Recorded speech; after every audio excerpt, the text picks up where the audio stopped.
Hello, I'm Waqar Rizvi, and this is Scope. Now, right-wing extremism, we've been speaking a lot about that when it comes to the United States and other countries, but today we're going to speak about that in the specific context of Australia, where the Australian Intelligence Agency, as well as the Australian establishment, is slowly waking up to the threat of right-wing extremism, the creeping threat, as it's called now, by new research that has come out by a number of universities that came together to conduct such a study, saying that this is now a threat to the liberal democracy of Australia, and as we know, that these extremists are using online networks to propagate their ideology of hatred towards a whole host of minorities. So we're not talking about just Muslims, for example. We're talking about Asians, Jews, even women and liberals. We know that a lot of this has to do with patriarchy and patriarchal thoughts too, in certain regards also. Let's talk about all of the above a bit further. We're now joined by Dr. Greg Barton, who is a professor of global Islamic politics. He's joining us today from Melbourne. Greg, as always, we appreciate your time and for joining us here in Scope. What do you make of such reports? I mean, they're essentially proving what we already probably know, especially with the likes of, Brenton Tarrant, an Australian, having carried out the Christchurch attack. But it seems that Australia, too, like other countries, has been slow on reacting to this. That's right, Waqar. This report doesn't bring any surprising news, but it does bring confirmation and an evidentiary base for pushing for political awareness and hopefully some tweaking of legislation and empowering of the authorities to take action against these groups. Australia is very different from the US. We don't have militias, we don't have the open sort of display of far-right extremism that you have in the US or even in Europe. So it has been hard for authorities to identify groups that they think perhaps should be banned or should be taken action against. But this sort of evidence in social media helps build the case against them. So then, when we're talking the online space then, right, do you think that Australia has realized the online space too needs to be controlled? I mean, of course, we have this global realization, right, about this sort of thing, because we've seen how hatred online can even have repercussions within countries like Myanmar and around the world for various reasons, not just, of course, white supremacy, etc. Do you think that the country is waking up to that? Is it doing something in that regard? It certainly is waking up to it, Waqar. Certainly the Australian Federal Police and the State Police and ASIO, the Domestic Intelligence Agency, has for a long time been warning. And just quite recently, in the last few months, ASIO and police have again reiterated their warnings and their threat assessment. One of the problems we have is that the online space is not just domestic, it's not just Australia. The companies involved, the famous social media platforms are mostly American-owned and essentially are international. And of course, we have the same problem that America has in a larger degree in that our domestic political discourse plays into this online space, not deliberately, but it's picked up. So when a politician talks about being tough on immigration, tough on certain groups, some of that anti-Muslim sentiment, to be frank, is then picked up and amplified in the online space. So we've got to blame the offline political discourse as well, and that includes our media. We have a big presence here from Rupert Murdoch's media, both in print and in platforms like Sky News. That's a big issue. So, I would have thought, right, that after the Christchurch attack and the fact that Brenton Tarrant is an Australian, that Australia would have gone into high gear and done something, quite drastic post that attack. Do you think that has happened? What more needs to be done? I think behind the scenes, I think your assessment is absolutely correct. I think there's a lot of investment. We've just had a new budget announced by the federal government, and that's got more resources to the Australian Federal Police and the agencies. And they're putting a lot of resources at this far-right extremism problem. One of the problems, though, is that there's not any easy options apart from that behind-the-scenes intelligence work. It's not as if there's a simple case for prescribing a group. We don't have that sort of in the open performance we have with American militias. We've seen in recent weeks in America, Proud Boys, Boogaloo, groups like this. They have their online presence in Australia, not as organizations, but in terms of the rhetoric. But we don't have the on-the-ground groups that we can move against and say, well, this group should be prescribed. So it's difficult, to be fair, but behind the scenes, there's a lot of work being done. When I study, as I'm sure you have too, Greg, it's quite wide-ranging, who these sort of extremists, target, right? So it's not just Muslims. Of course, Islamophobia has a significant part to do with it, but it's also anti-Semitism. It's also racism towards Asians, especially, of course, I would imagine within the context of the current pandemic we're all going through, and then, towards women and liberals as well. There's Int'l, and I know there's a whole bunch of terms that come into play in all this. That's quite wide-ranging. Do you think all of the above groups sort of realize even what's happening, even if they necessarily haven't directly been targeted, be it through violence or otherwise? I think they certainly realize, Waqar, because they are the victims of hate crimes, whether it's minority communities in terms of sexual orientation, whether it's women, of course, more than half the population, immigrants, in Melbourne and Sydney, 1/3 of households speak a language other than English. Half of households have one or two parents born overseas. So there is a lot of awareness. We have a problem, like every society on earth, with racism. And one thing that researchers have been calling for, and community groups, including my colleagues, is to develop some sort of hate register, some online register that we can document, not necessarily to prosecute, but so at least to keep track of things and see whether they've got an increasing problem, and if so, where it's increasing. So the awareness is there. We lack some of the tools, including legislation. We do need to invest in things like an online hate crime, hate incident register, and then think about perhaps tweaking our legislation to make it easier for the authorities who want to act, but to arm them so that they can take appropriate action. All right, Greg, we'll have to do the final word, but we do sincerely appreciate you taking our time out this evening to speak to us there from Melbourne. That was Greg Barton, professor of global Islamic politics, talking about this issue of right-wing extremism posing a quote-unquote creeping threat, as I said in my intro, to liberal democracy in Australia. As I put as well to Greg, this is quite wide-ranging, the hatred that these sort of extremists have for different groups, right? So it's minority groups, Jews, Muslims, Asians, and then, of course, then it includes also then women, patriarchal thoughts, and et cetera, as well as liberals. So it's an anti-liberal movement as well. All of the above then, has of course translated and can very easily translate into further violence on the ground. We've had Brent and Tarrant, and we've had other, of course, attacks throughout the world by white supremacists as well. Will that happen in Australia, God forbid, or will the Australian intelligence and establishment be able to control this sort of thing in time before there is any further such actions playing out on the ground? I'll be back with my next segment after this break. Welcome back, viewers. You're still here in Scope with me, Waqar Rizvi. Now, we're going to discuss Myanmar and the Rohingya issue, as we have many, many times on this show. But, many times when we talk about the Rohingya issue, we talk about the Rohingya outside the country. Although, of course, we do speak about what happened to the Rohingya in Myanmar itself. But it seems that a lot of the efforts, legitimately in many regards, is towards those Rohingya who are outside the country, who had to flee because of the persecution, etc. But what of those who are still in the country and are being mistreated as we speak? So now, Human Rights Watch has come out with a harrowing report, really, about the 130,000 Rohingya Muslims who remain in refugee camps in Myanmar's Rakhine, very specifically, saying that they live in squalid and abusive conditions. That's an exact quote from HRW's report, saying that their detention is arbitrary and indefinite and should be ended immediately, speaking, of course, directly to the Myanmar government there, and saying essentially that the confinement in these open-air prisons since 2012 compounds the crimes against humanity against these people, and even amounts to, in some regards, apartheid,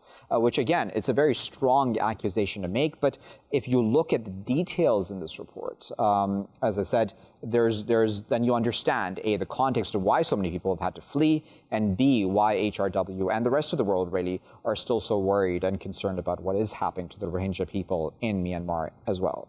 Let's discuss all of that a bit further, and I'm joined by Rubayat Jesmin, who is a doctoral candidate at Binghamton University. She's joining us this morning from Binghamton, New York. Joining us from Copenhagen is Dr. Carlson, who is an associate professor of international law at the University of Southern Denmark. Kerstin and Rubayat, thank you both for your time today. Rubayat, let me start with you.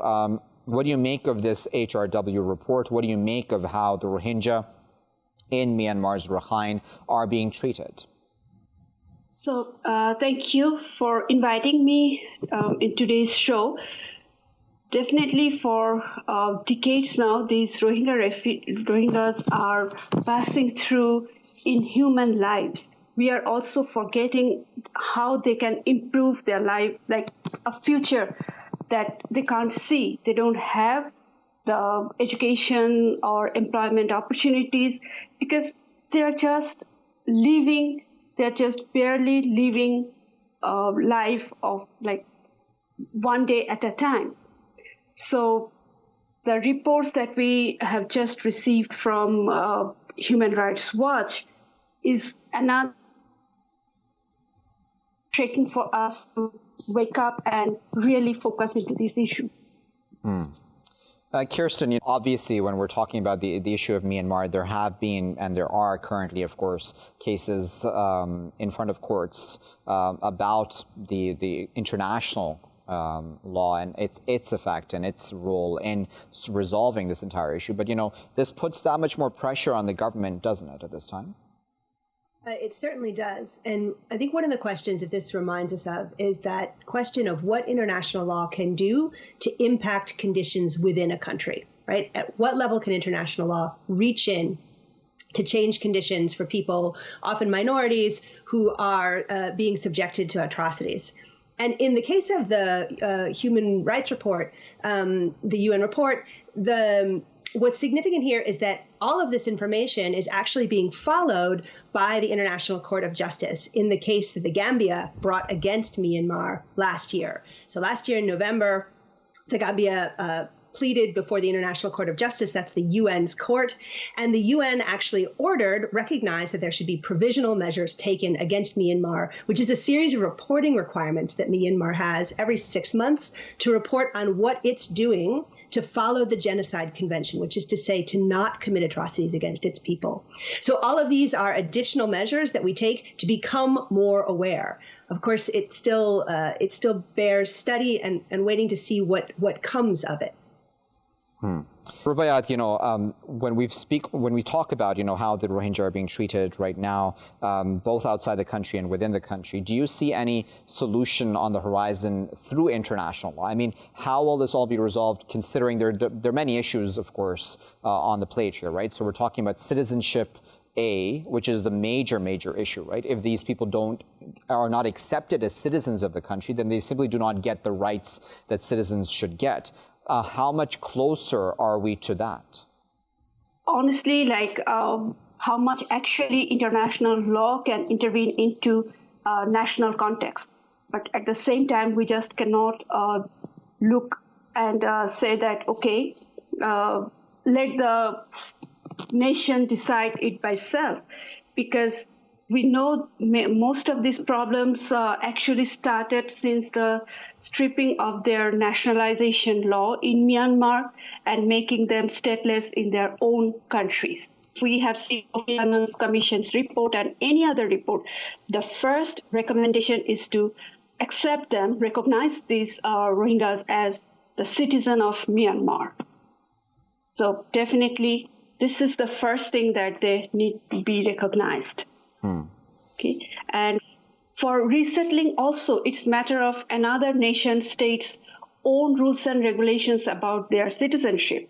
So that is also a complex process.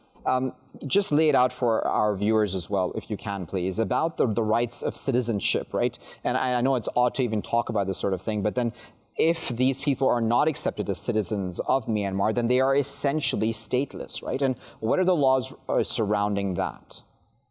I think the first thing we have to recognize is that citizenship is something that each nation state controls more or less as it wants to. And of course, there are international boundaries, and they basically work on questions of statelessness. So it is a violation of international law to make people stateless. But that, at a certain level, is the most basic thing that international law can say in regards to citizenship. What it means, how minority rights are protected within countries, how voting rights work, how resources are distributed to people within countries. All of those are things that international law is more or less silent about. Regional human rights courts can often have something to say, but regional human rights courts also usually start with the state itself, granting it a margin of appreciation to follow rights as it see fit. And citizenship is really an area, I think, that is in some ways the least modified by some of the more incursive international law regulations and changes, innovations that we saw in the 20th century, the recognition of rights, the recognition of states' responsibilities to people, whether or not they are in their state or elsewhere. The idea that we have responsibility for people in other countries.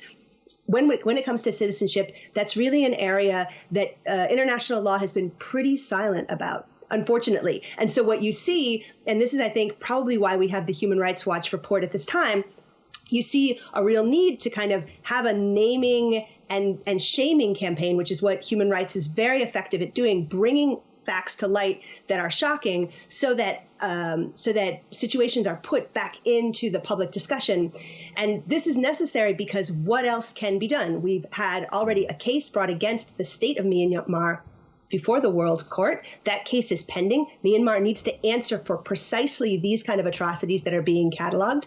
And that, at some level, is the extent of what can be done. Now, of course, as you mentioned before, the International Criminal Court is also engaged, but that really has more to do with Rohingya who find themselves outside of Myanmar. Right. So in terms of how it is that we manage the question of the treatment, a state's own treatment of its citizens, we are limited. That's very interesting and obviously kind of disappointing, isn't it? Because, I mean, I wonder then what kind of tools are there even then just about human rights overall, right? So if we're not talking about just citizenship, we're talking about just human rights. I mean, these are people, citizens, Kerstin, who are being kept in, squalid conditions in open-air prisons, as Human Rights Watch there has said. What can international law do in that regard? I mean, can countries, again, it's an odd question to ask, can countries be forced to treat their own people better?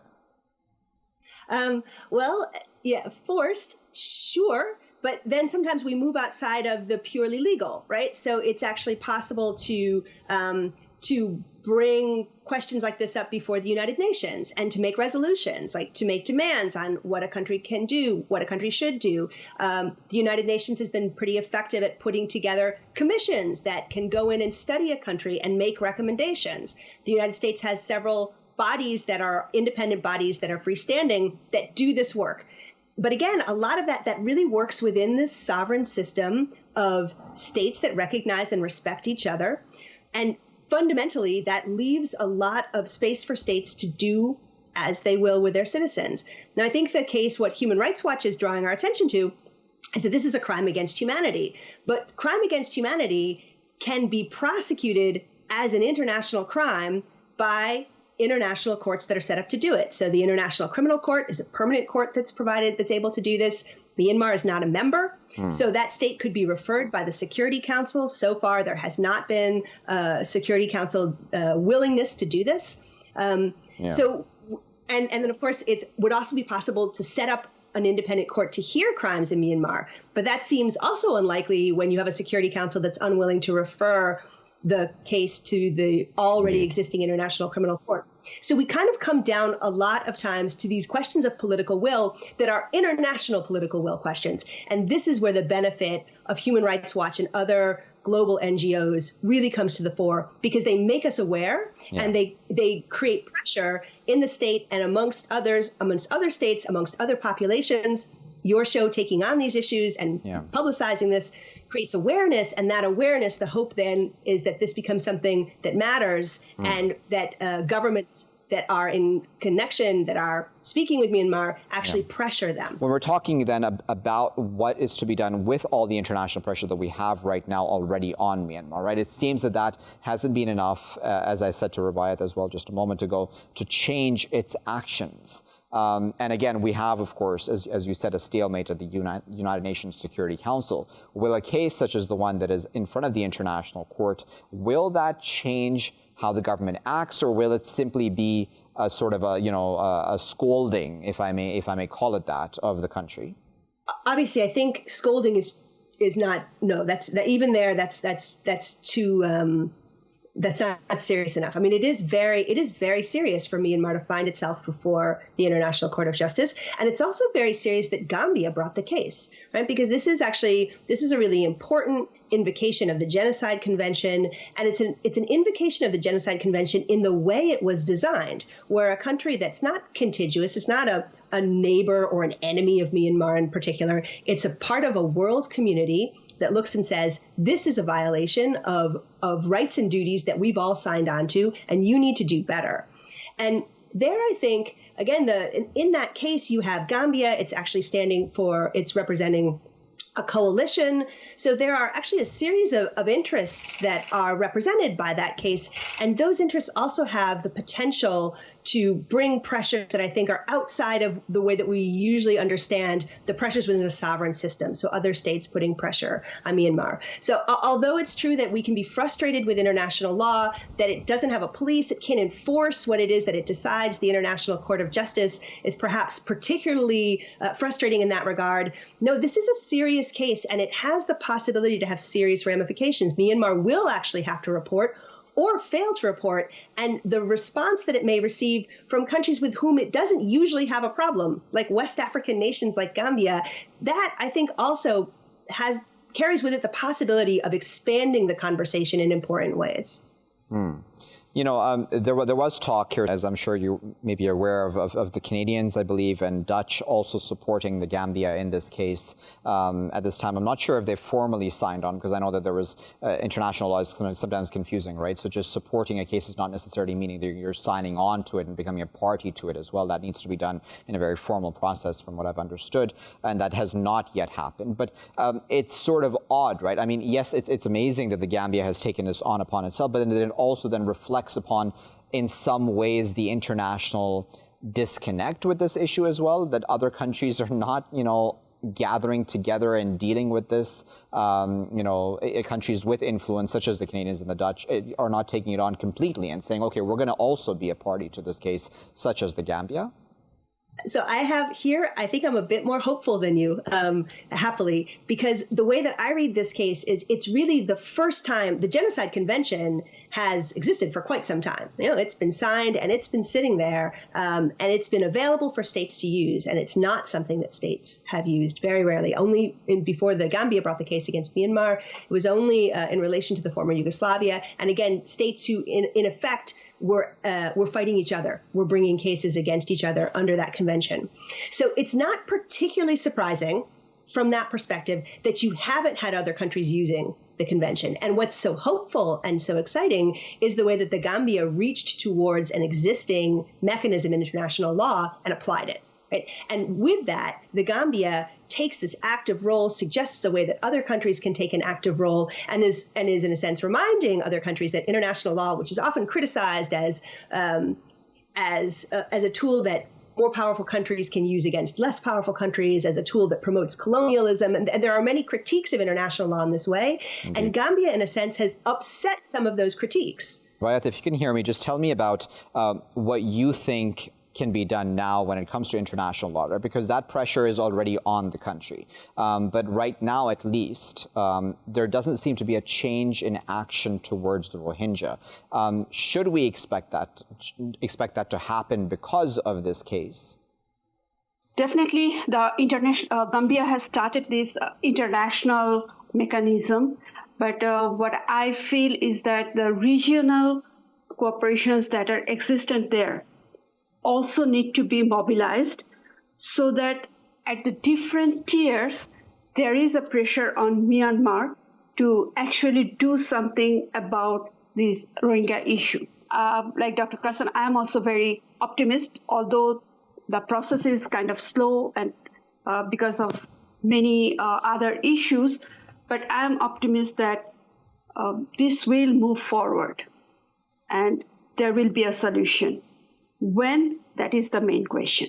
Indeed. Well, we'll have to leave the final word, but we appreciate both Rubayat and Kerstin for their time today, speaking to us from Binghamton and Copenhagen, respectively, sharing their expertise and thoughts with us about this Human Rights Watch report, speaking about the Rohingya Muslims who are still in Myanmar itself, and we're talking specifically about those in Rakhine State in some sort of an open-air prison, as Human Rights Watch has described. Again, the description is not a pretty one. It's a very disturbing one, in fact, and it's really no wonder that the Rohingya seek to leave their own country. Nevertheless, that's not a solution, right? Leaving the country is not the solution. This is their country. As you know, expert upon expert upon expert has proven, these people have been there as citizens of the country, as contributing members of society for an extremely long time.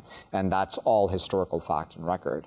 This needs to be dealt with. International law is seemingly not being able to change the actions of Myanmar, but as both of our guests there said, they are still hopeful about the role of the international community that it can play in trying to get Myanmar to do the right thing vis-a-vis the Rohingya Muslim people. I'll be back with my final segment after this.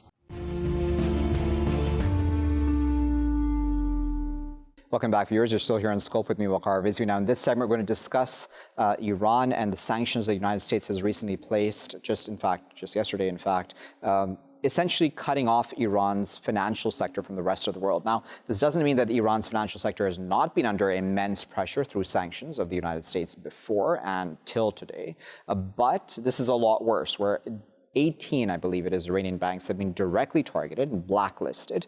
Europe, though, of course, and importantly, probably opposes any such blanket sanctions on Iran, because Europe, as we well know, at least in words, has been trying its best to save the JCPOA, i.e. the Iran nuclear deal. What kind of an impact will this have in Iran? As we know, the Iranian currency has been free-falling again against the dollar, and the economy there has been suffering significantly ever since Donald Trump decided that the U.S. was going to walk away from the Iran nuclear deal and started placing sanctions on the country, started enacting this quote-unquote maximum pressure campaign. Who suffers in all of this? Of course, the Iranian people.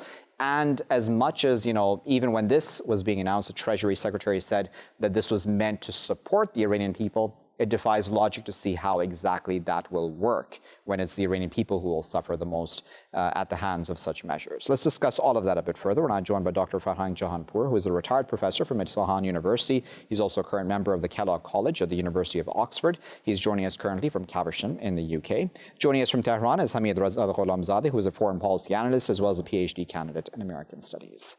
Hamidreza and Farhang, thank you both for your time today. Hamidreza, let me start with you. What kind of a reaction has there been in Iran to these sanctions? I mean, again, sanctioning a country's entire financial system is certainly not a small thing. You know, it's actually another step in putting pressure on Iranian people and actually committing a sort of genocide. Because these round of sanctions are particularly targeting people and the patients who are actually receiving foods and medicine imports, and they are actually being affected by the sanctions. So far, we have not been much trading with the outer space, but now we are actually seeing all the banks being sanctioned by the Americans because they did not actually manage to put pressure on Iran and bring Iran to its knees. And now they are doing actually whatever they can in order to bring the people to their knees and make them actually defeated in their own belief.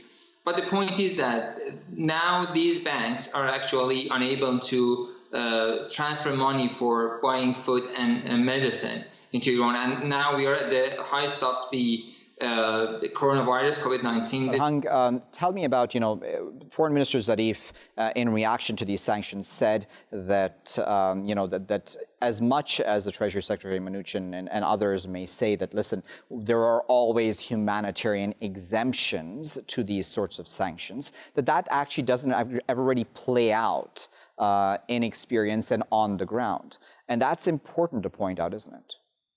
It's not only Mr. Zarif. First of all, thank you very much for having me on this program and again discussing this very important issue, which is normally ignored by many other media. But what Mr. Zarif said is not something that only Iranians say. In fact, Barbara Savin, who is the chief expert on Iran at the Atlantic Council, in a recent article, Analyst wrote that Trump's approach to Iran has been an embarrassing mix of economic sanctions, botched diplomacy, and harsh rhetoric. Another leading U.S. expert, Tyler Callis, who writes for Washington Post, CNN, and many other media, only 2 days ago, in an article in Responsible Statecraft, said that by its latest move, it would be more properly be called siege and starve, because it really has gone beyond any sort of sanctions, although they are illegal to begin with, but to sanction everything. And when Mnuchin says that it doesn't target food, he's lying, because Iran, even in the past, before these latest sanctions, has not been able to import medicine or food because it has to pay for them, and America has sanctions on the banks. So I really think that this is a vengeful, inhumane, and to be honest with you, inexplicable series of actions which can only be described by the viciousness of the neocon cabal which have surrounded Trump.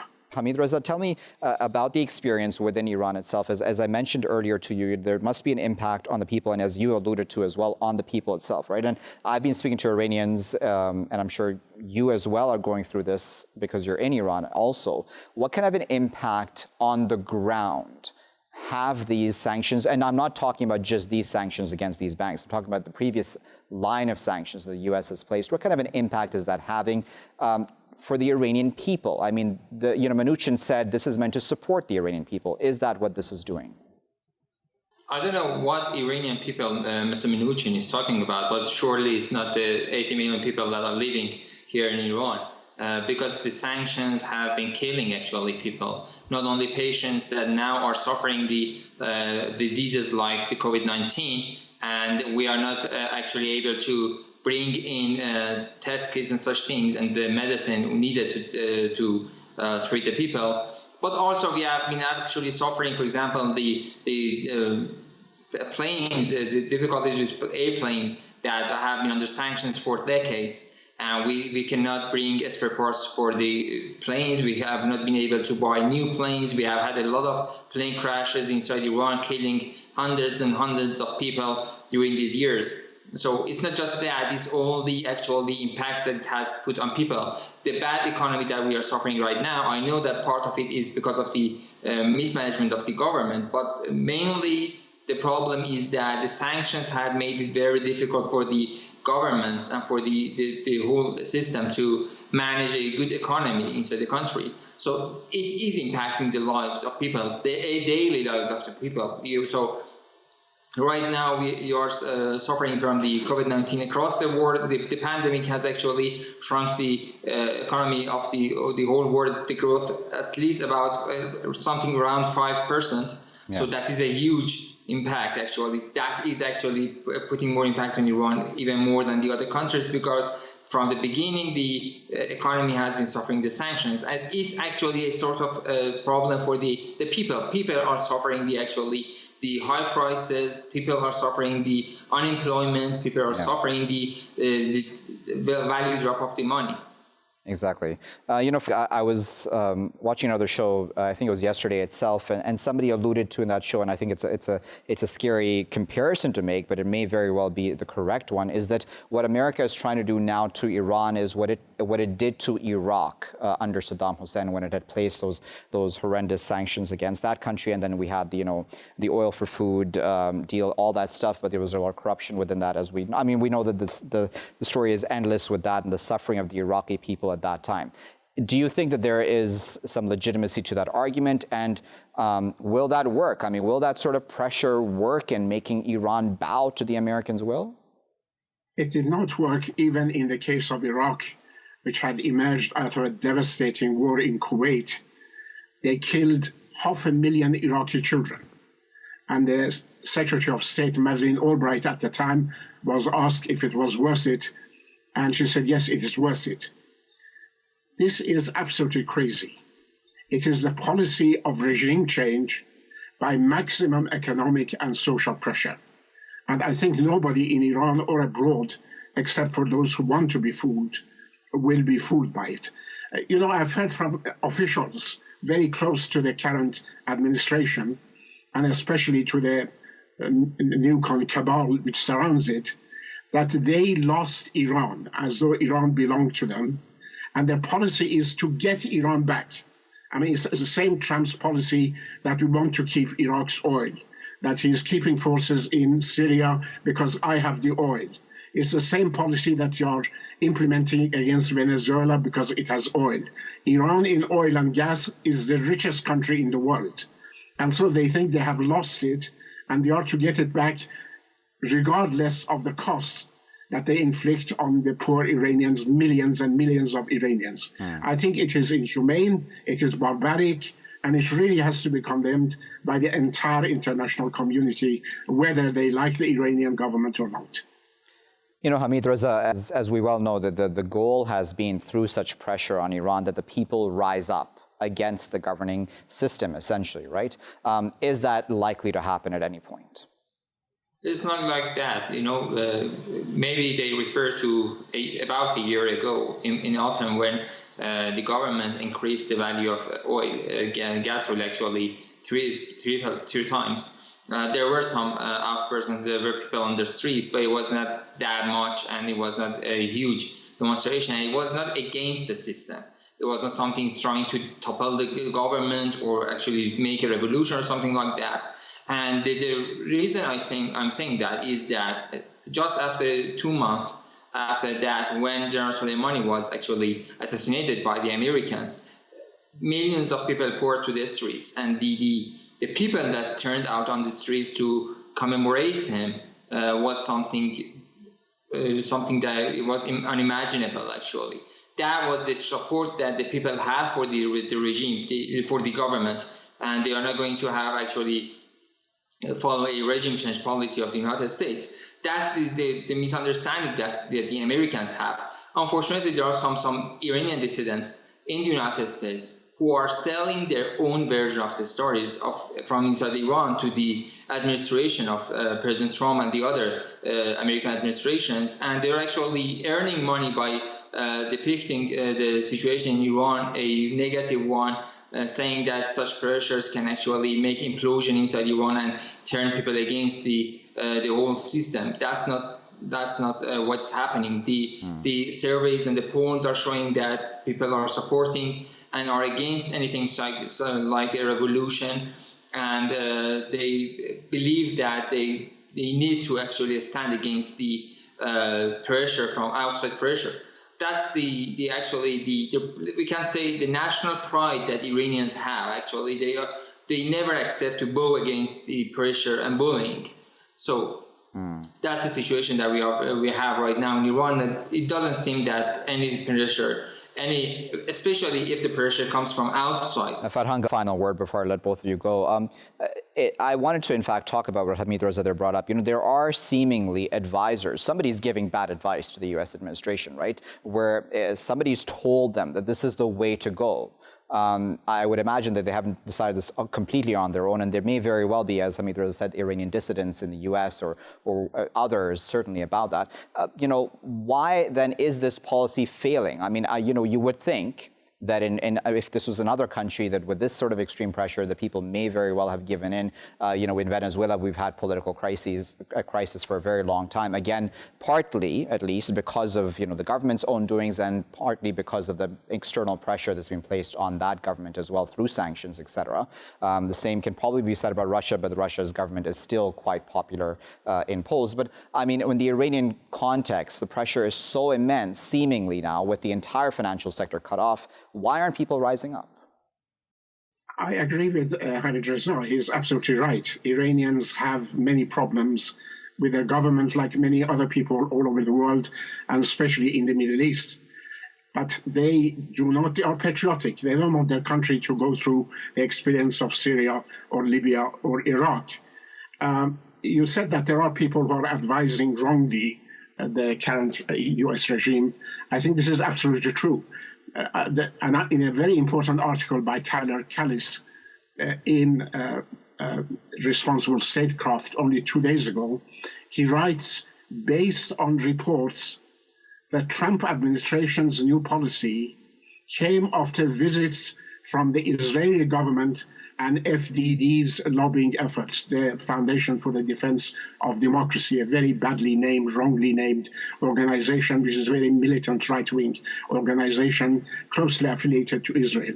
So it says, based on reports, the Trump administration's new policy came after visits from the Israeli government and FDD's lobbying efforts. So there is certainly a foreign lobbying group in Washington, which seems to have dominated the thinking of this current administration. But also, as Hamidreza said, there's a number of Iranians who have left Iran and who probably are benefiting through various opposition groups. And they are also cheering the cheerleaders for these inhumane policies against the Iranian people. I think, like everywhere else in the world, the problems in Iran should be resolved by the Iranians through evolution, through change, through action, but not through a war and regime change from outside, especially by such a vicious cabal that is now running the United States and Israel. All right, was a final word, but we do sincerely appreciate both Farhang and Hamidreza for sharing their thoughts on this. And you know, beyond the question of politics and the differences between the United States and Iran, it's important to note that such sanctions affect the people. And that's always been, whether or not the government's placing the sanctions, admitted or not, but that seems to be the goal, in fact, isn't it? To pressure the people so much that they then rise up. That seems to be the goal, but it's not really working in this case. And the government who is placing the sanctions, in this case the United States, keeps saying that we're doing this to support the Iranian people, and that sort of defies logic. If your problem is the Iranian government, then go after the Iranian government. I mean, you know, deal with them. But why are you going after the Iranian people? What will that achieve for you, except possibly even just more hatred towards you, if we're completely honest? Because in the middle of a pandemic, even the United Nations had asked the United States to lift its sanctions against Iran, as had other countries, of course, because Iran has had a very hard time with the pandemic. Again, a lot of this just defies logic and seems like really just bad policymaking on the part of the United States at this time. I'll leave it there for now. I've been Waqar Rizvi. Thanks for watching.